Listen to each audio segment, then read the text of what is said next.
Hola a nuestros auditores, auditoras, queridos, gracias por participar en nuestro concurso que a Alejandro se le ocurrió la semana pasada, de que el mejor comentario íbamos a tener a una persona con nosotros acá en nuestro panel. Y bueno, ya le tenemos una muy buena noticia, que participaron varias personas y la persona que ganó fue Isabel Mejías. Así que queda súper invitada cuando ella quiera. No la vamos a presionar que es el próximo martes no, es cuando ella quiera. Estos son cupos súper relajados, abiertos, y esta semana volvemos con otro cuento maravilloso de Trini, y sigue abierto el concurso, pero recuerden, tiene que ser en YouTube. Si tú no sabes hacer un comentario en YouTube, pídele a una amiga que lo haga por ti y entre paréntesis que ponga tu nombre, porque si no va a salir el nombre de ella, ¿ya? Tiene que ser en YouTube porque es por ahí donde nosotros nos estamos visualizando a todas las personas que están escuchando. También queremos saber tus comentarios a través de ese medio para que no quede en un chat donde nadie puede ver lo que tú hermosamente has podido recoger en tu experiencia en el cuento.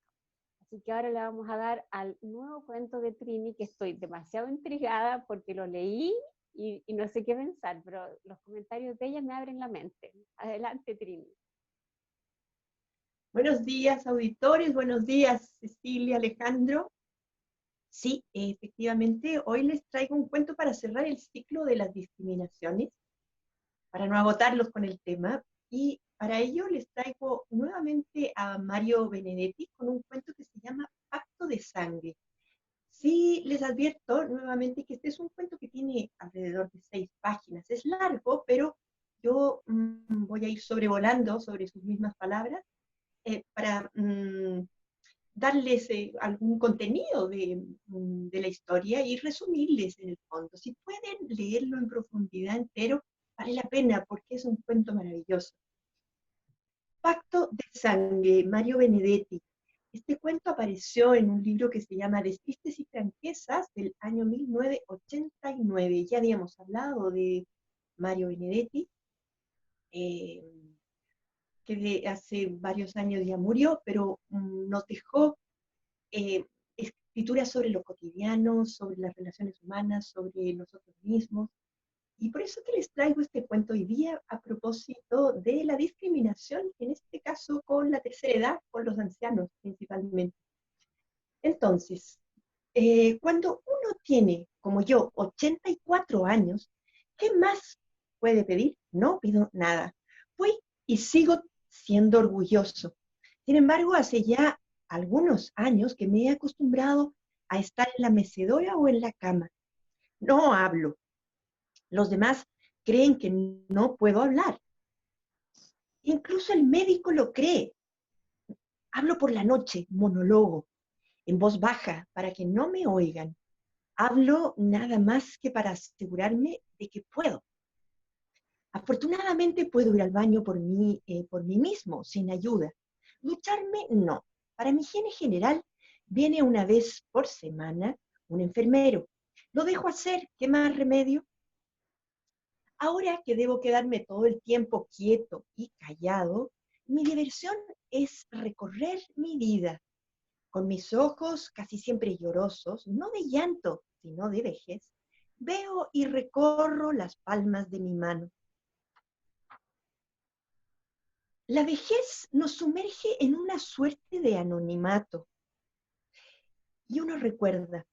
Teresa, he ahí un nombre que recuerdo junto a su cuerpo, es el de mi mujer. Estuvimos tantas veces juntos en el dolor, pero sobre todo en el placer. Como contrapartida, cuidé siempre de no agraviarla, de no avergonzarla, de no dejarla en ridículo. Primera obligación de un buen marido, porque eso sí es algo que no se perdona. La quise bien, le hice 3 varones y una hembra. Me consta que para mi hija y para mi yerno, yo soy un peso muerto. Viene mi hija por las mañanas temprano y no me dice qué tal papá, sino qué tal abuelo. También tengo la impresión de que ellos agradecen al Señor de que yo no pueda hablar. Ahora, eso creen. Imagino que se imaginan cuánta cháchara de viejo nos estamos ahorrando. ¿Qué saben ellos? Solo una noticia o una nota al pie de página, pero no mayor profundidad. Nada saben y se lo pierden. Yo podría contarles tantas cosas. Para bien o para mal, papá vive. No habla, pero piensa. No habla, pero siente. El único que con todo derecho me dice abuelo es, por supuesto, mi nieto, que se llama Octavio. Como yo, porque con mi nieto es con el único ser humano con el que hablo. Cuando Octavio tenía 7 años, una vez yo estaba con los ojos cerrados y creyéndome solo, dije en voz no muy alta, pero audible, me duele el riñón. Sin que yo lo advirtiera, había entrado mi nieto. Pero abuelo, me dijo, estás hablando, dijo con un asombro alegre que me conmovió. Le propuse un convenio secreto. Por un lado, él mantenía el hecho de que yo podía hablar y por otro, yo le contaría cuentos que nadie sabía. Está bien, me dijo, pero tenemos que sellarlo con sangre. Juntamos nuestras heridas mínimas y nos abrazamos. En cumplimiento del pacto, yo tenía que contarle cuentos desconocidos e inéditos. No soy el único que narra, también él me cuenta lo que ocurre en el colegio, en la calle, en la televisión y en el estadio. Yo pienso, qué suerte todavía poder hablar para crear este asombro suyo y este placer mío. La verdad es que yo no recuerdo cómo eran mis hijos cuando tenían la edad que hoy tiene Octavio. El mayor, Simón, murió. El segundo, Braulio, vive en Denver, Estados Unidos, con toda su familia. Él no me dice abuelo, me dice viejo, mi hijo Braulio. Mi tercer hijo se llama Diego y está en Europa. Él enseña en una universidad en Zúrich. Tiene 2 hijas que también saben alemán. No tengo mucho contacto con ellas. También ese hijo menor, a veces me manda algún regalito, un llavero suizo de 18 quilates. ¿Para qué quiero yo un llavero de 18 quilates de oro? Si estoy aquí semipostrado. De modo que mis contactos con el mundo se me reducen a mi hija y sobre todo mi nieto, que creo que es lo único que me mantiene vivo. Ayer por la mañana vino y me besó y me dijo, abuelo, me voy por 15 días a Denver, a casa del tío Braulio. Yo no podía hablar, le devolví el beso, le apreté la mano, puse un instante mi muñeca junto a la suya como testimonio de lo que ambos sabíamos. Él entendió perfectamente cuánto lo iba a extrañar, ya que no iba a tener a quien contarle mis cuentos inéditos. Octavio no se fue por 15 días, sino por 1 año y tal vez por más. Mi yerno me contó que querían que se educara en Estados Unidos. Él no se lo dijo porque tampoco lo sabía. No queríamos que empezara a llorar porque él lo quiere mucho a usted, abuelo. Siempre me lo dice y yo sé que usted también lo quiere. Él se quedó tranquilo y me abandonó, me dejó a solas con mi abandono. Ahora sí que no tengo a nadie y tampoco a nadie con quien hablar. Quizás sea lo mejor, porque ahora sí tengo ganas de morir. A mi edad no es bueno tener ganas de vivir porque la muerte viene de todos modos y a uno lo toma de sorpresa. A mí no. Ahora tengo ganas de irme, llevándome todo ese mundo que tengo en mi cabeza y los 10 o 12 cuentos que ya tenía preparados para Octavio, mi nieto. Uno muere cuando realmente quiere morir. Será mañana o pasado, no mucho más. Nadie lo sabrá, ni el médico. ¿Acaso se dio cuenta alguna vez de que yo podía hablar?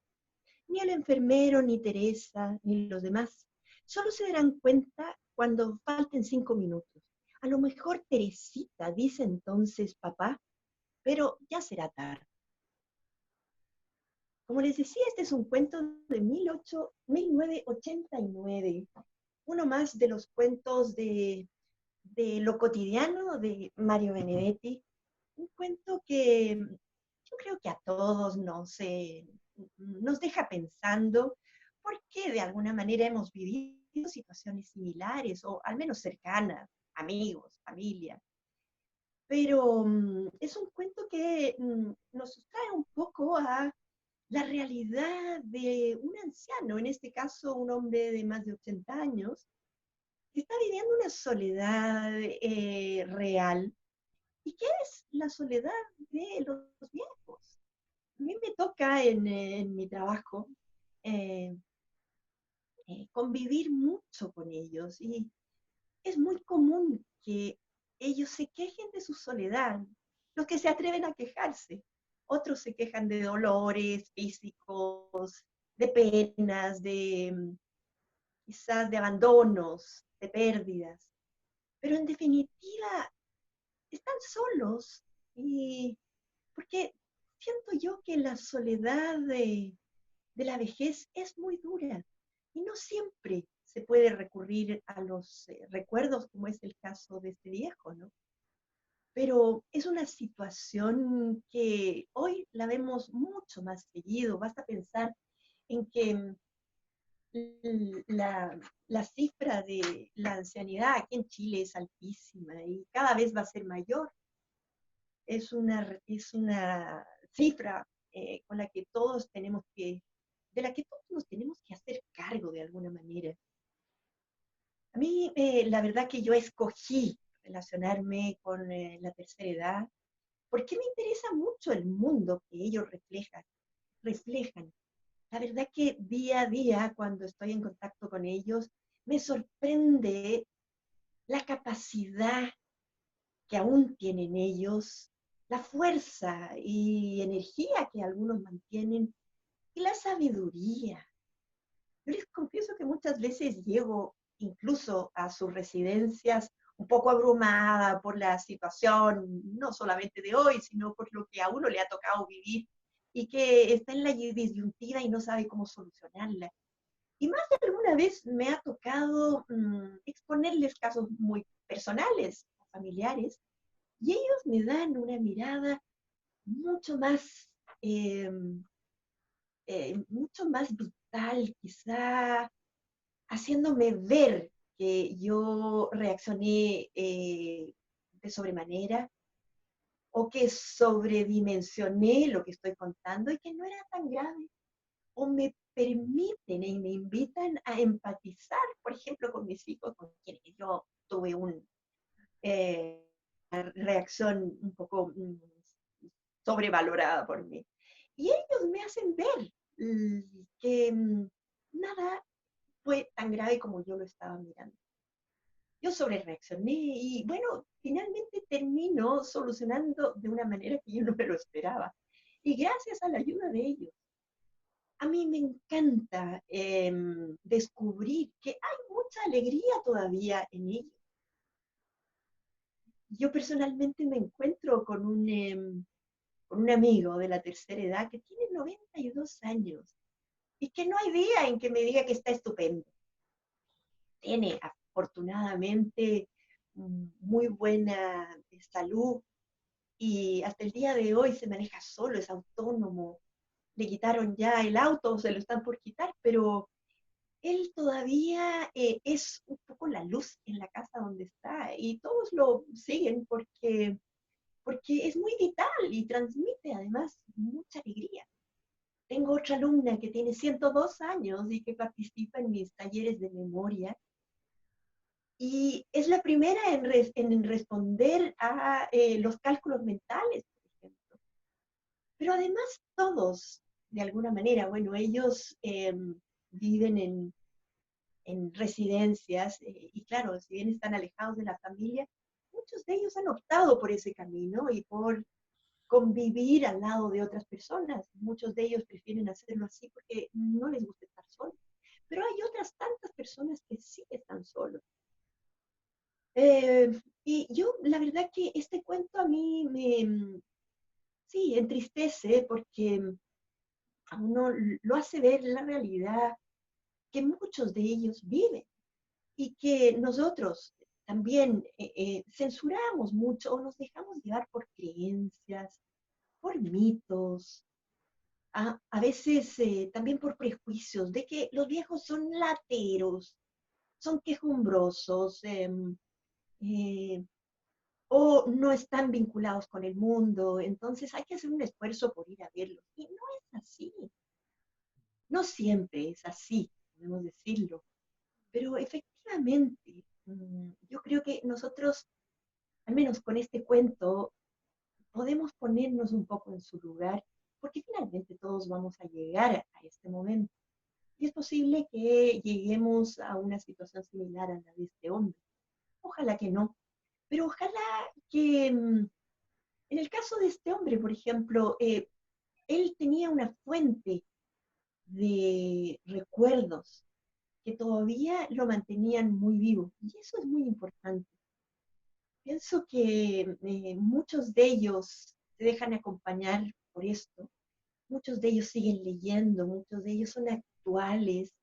Eh, en este caso yo noto además la importancia que tiene la lectura para ellos. Puede ser un acompañante fantástico y de hecho lo es.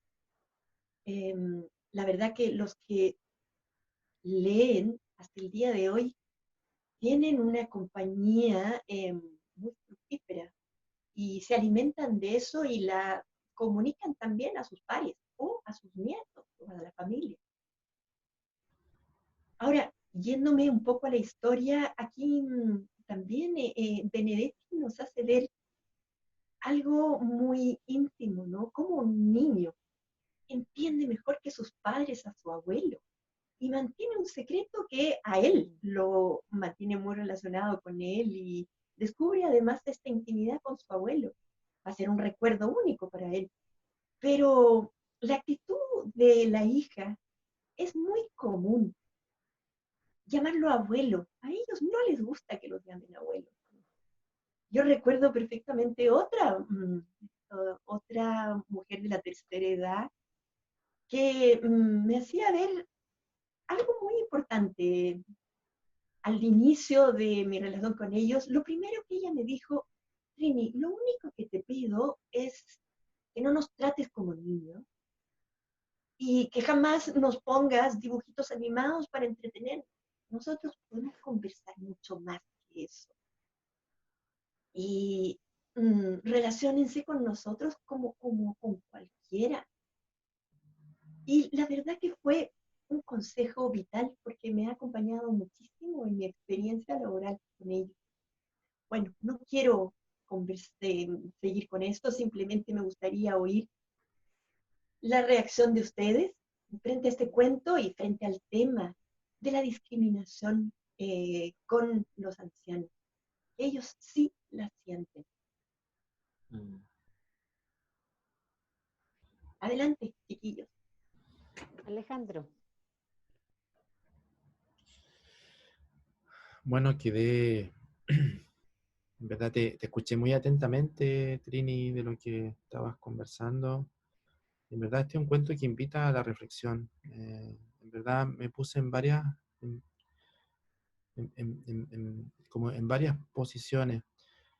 Del cuento rescato de esto de este niño que cómo entiende su abuelo y el pacto que hace con él, como ese vínculo que solamente un niño podría mantener. Y eso me llamó mucho la atención, cómo los niños pueden lograr mantener una intimidad con este ser, con este viejito. Pasa mucho, me ha tocado ver también mucho, que muchos adultos de alguna forma como que los separan, como que los disgregan, como que este viejo está mal. Pero esa conexión que tiene el niño con su abuelo lo encontré increíble. Es como que a mí me invita a la reflexión, a ver a mi madre, por ejemplo, a mirarla como un niño, con esa inocencia, con ese, sin juicios, solamente con escucharla y generar un pacto. Me llamó mucho la atención. Eh, y eso también que dijo, que lo anoté, que dice, el contacto con el mundo, con mi nieto, me mantiene vivo. No así sus hijos, sino que con su nieto, con el que lo escucha, con el que se conecta, con el que está con él.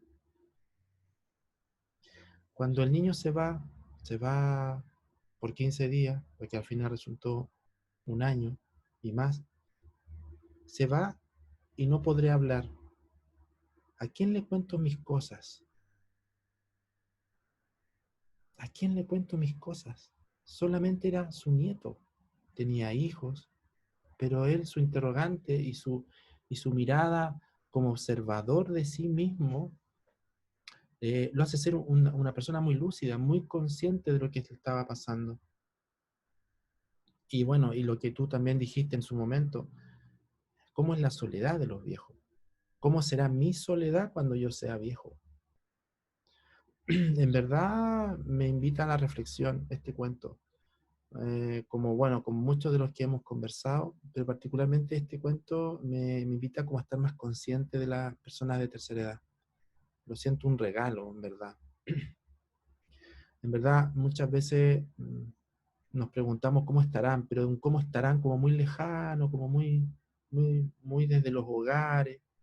Pero en verdad esa invitación que tú hiciste, ¿cómo estarán? Es como invitar, en verdad, ¿cómo están? En verdad, un regalo. Siento que es un muy bonito cuento. ¿Mm? Eso. Me Sí, bien encanta tu opinión Alejandro. personal. Sí, sí. Aquí lo rico es que tenemos tres miradas distintas. Yo reflexioné porque en realidad me fui al cuento completo, pero no voy a hacer la reflexión del cuento completo. Primero el pacto. A otra cosa que se refirió a Trini es,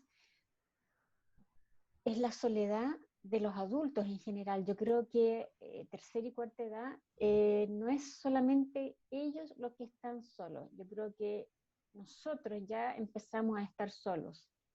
Creo que hay que, como sociedad, tenemos que educar a los niños desde muy pequeños cómo acompañar a los adultos, porque si bien nosotros quisiéramos acompañar a nuestras personas mayores, pero tenemos un ritmo de trabajo muy fuerte. Entonces, claro, el espacio que tiene, la cantidad de horas libres que tiene el adulto en este caso, son mayores a lo que él tenía antes, porque antes trabajaba, tenía una actividad. Entonces es importante, inclusive ahora se está implementando un sistema en Chile que se llama cohousing, que es vivir en comunidad con los pares tuyos. Obviamente son proyectos que todavía están recién empezando, pero hay que focalizar, ojalá que nos escuchen, y vamos a hacerlo así a través del Senama, que tenemos contacto, de que sean proyectos sociales, porque tal vez, claro, pensamos cohousing, pero ya estamos pensando en plata, cuánto va a costar, pero sí se pueden hacer proyectos sociales donde se pueden llevar a las personas adultas que quieran, donde ellos están con sus pares, porque cuando están con adolescentes o personas que tienen que trabajar, claro, se sienten solos todo el día. Y es muy complicado un poco modificar eso, porque la gente tiene que trabajar.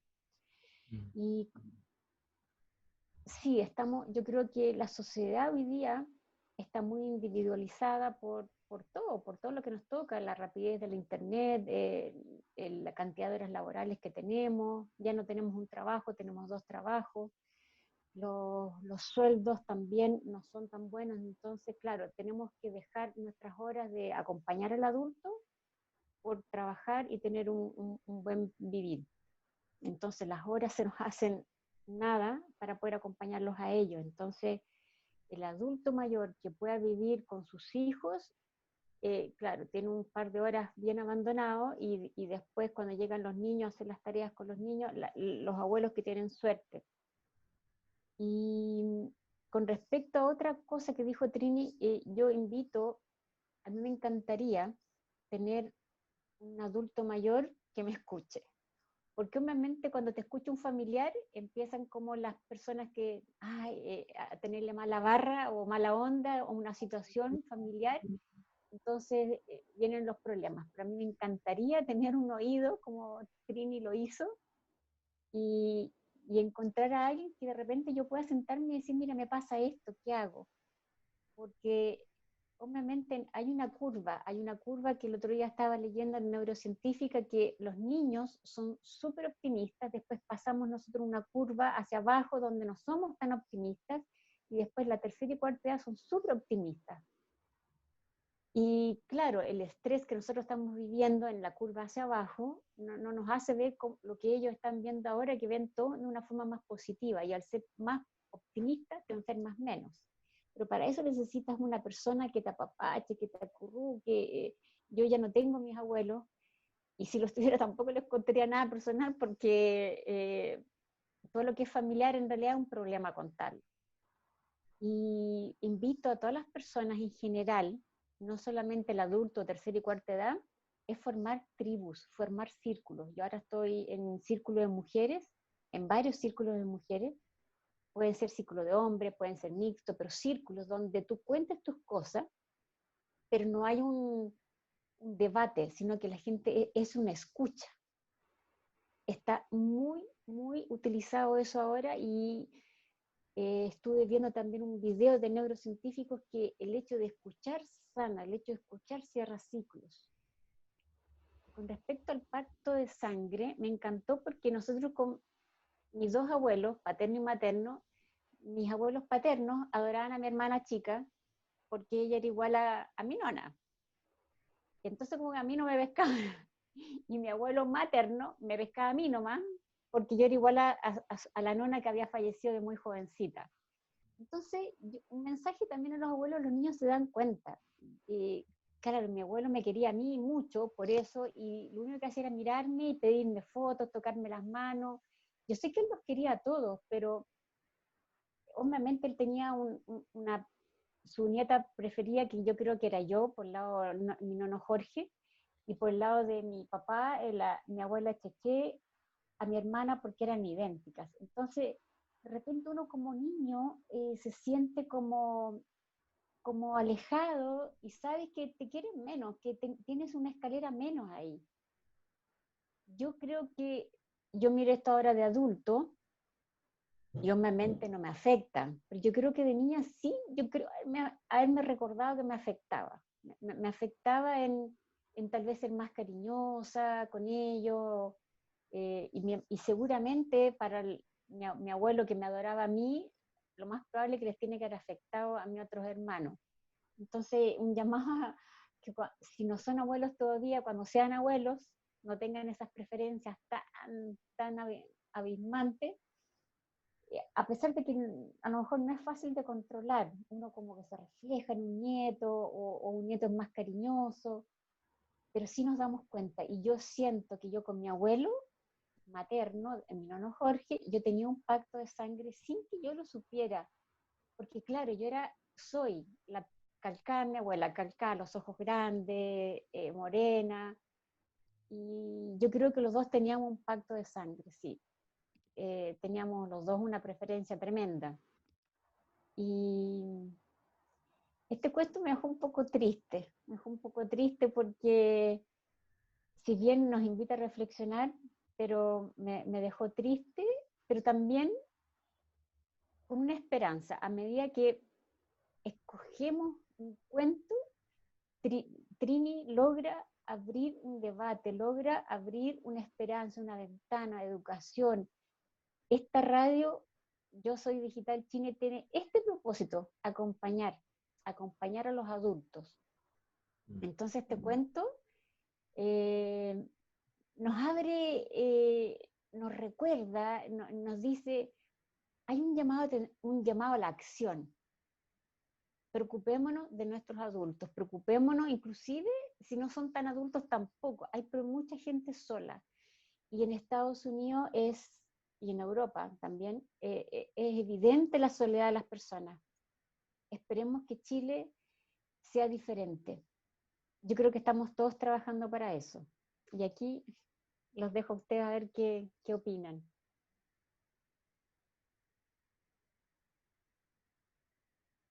Bueno, les agradezco las palabras tan sentidas que yo creo que nos demuestran que este cuento llega, porque evidentemente Mario Benedetti apela con este cuento a reaccionar. Yo creo que en Chile, de hecho hay una cifra que es, Chile es uno de los países que más tercera edad tiene.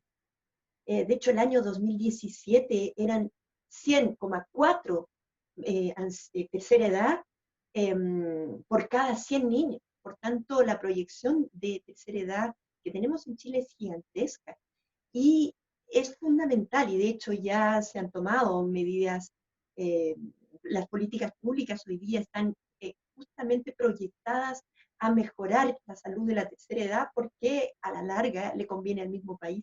Entonces tenemos que tomar alguna actitud distinta y acompañar mejor a la tercera edad y descubrir que no, y sobre todo darse cuenta, más que descubrir, que ser tercera edad no es sinónimo de enfermedad.